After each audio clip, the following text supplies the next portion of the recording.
Thank you, Chair, and thank you for the opportunity to clarify some of what we said, and also the sort of sense of direction that you want to see from us in accountability terms to actually manage some of the recommendations in the report.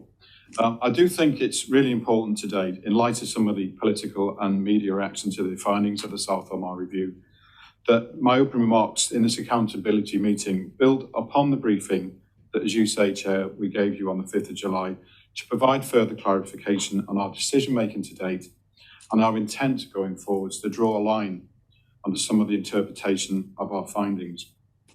As you've said yourself, the vast majority of the review's 50 recommendations are about ensuring better visibility, better community policing for the whole community, and improved operational effectiveness by better working practices and support for local officers. It's true to say that a small number of recommendations are, however, sensitive and have wider organisational significance.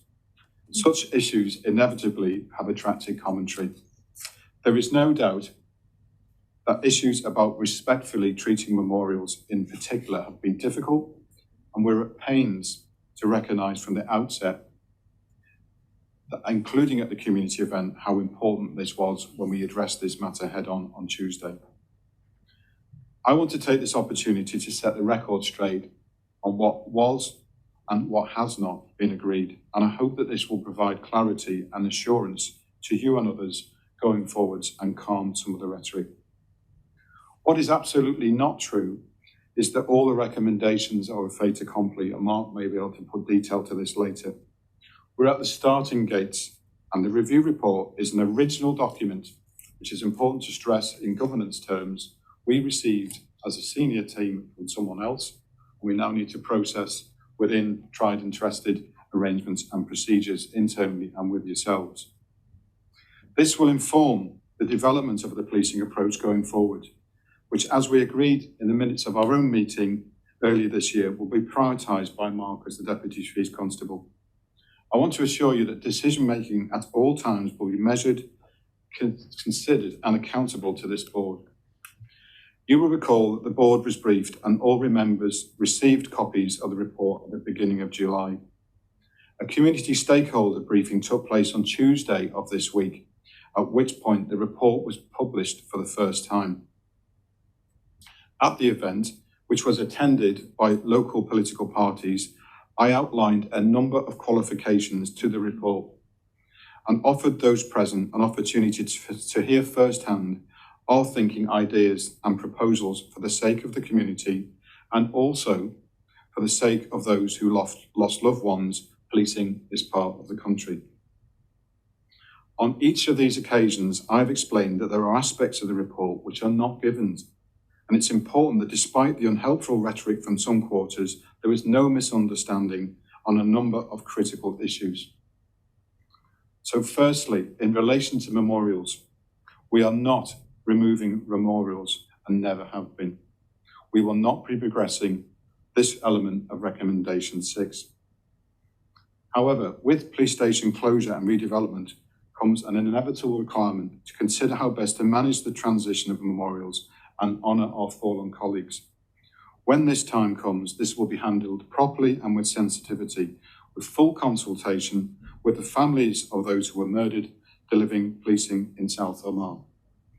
Far from disrespecting or forgetting our 30 colleagues who paid the ultimate price, I think we can do better than what we currently have in place.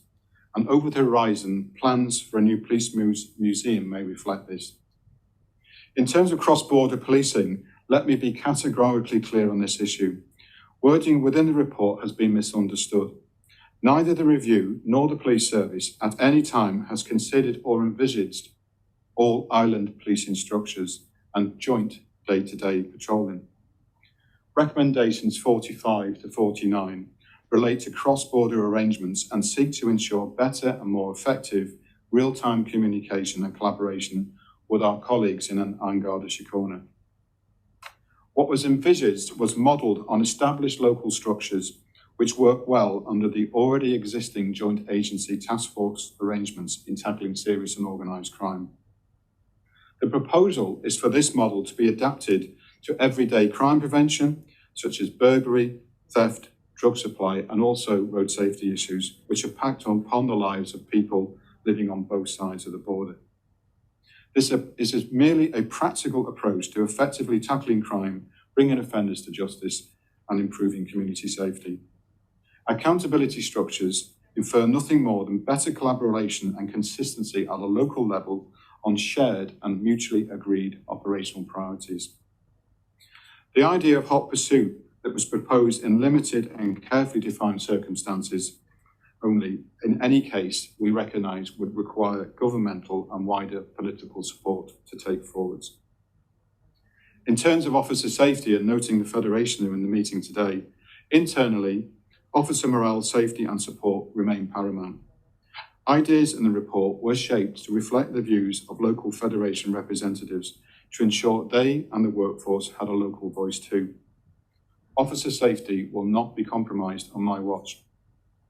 In terms of the Irish language, Recommendation 38 suggests that opportunities are explored to promote the use of minority languages in general.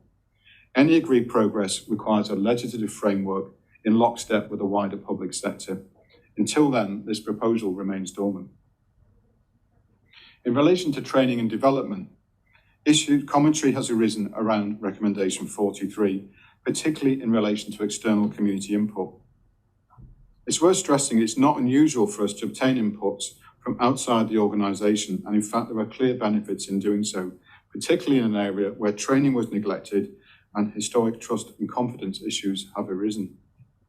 Neighbourhood police officers need to be equipped with the best skills and knowledge to perform their role, understanding diverse perspectives beyond their own personal experiences and reflective of the needs and expectations of the whole local community. So I would like to reassure members that any such package would be balanced and point to the wording in the recommendation which specifically suggests that there would be benefit to design and accreditation by a higher education institute partner to give this particular recommendation credibility and legitimacy. Finally, in terms of implementation, whilst immediate progress has been made at a local level on some of the more operationally focused quick wins, such as vehicle visibility, formal implementation structures led by Mark have yet to be fully put in place. Further consultation with stakeholders has always been envisaged as a key part of a prioritised process, as previously outlined in our executive summary. In fact, this is a requirement that was specifically recommended by the review. So I would like to reassure you all that implementation of the review's findings will take a structured, measured and consultative approach, acknowledging the need to flex recommendations as the practical outworkings are adapted to a real-world setting over the next number of years, reporting to this board, as you say, Chair, on progress at agreed levels and timescales. So I hope this has provided some clarity and reassurance and reinforces our commitment to address mutually agreed inequities in policing this part of the country. Thank you, Chair.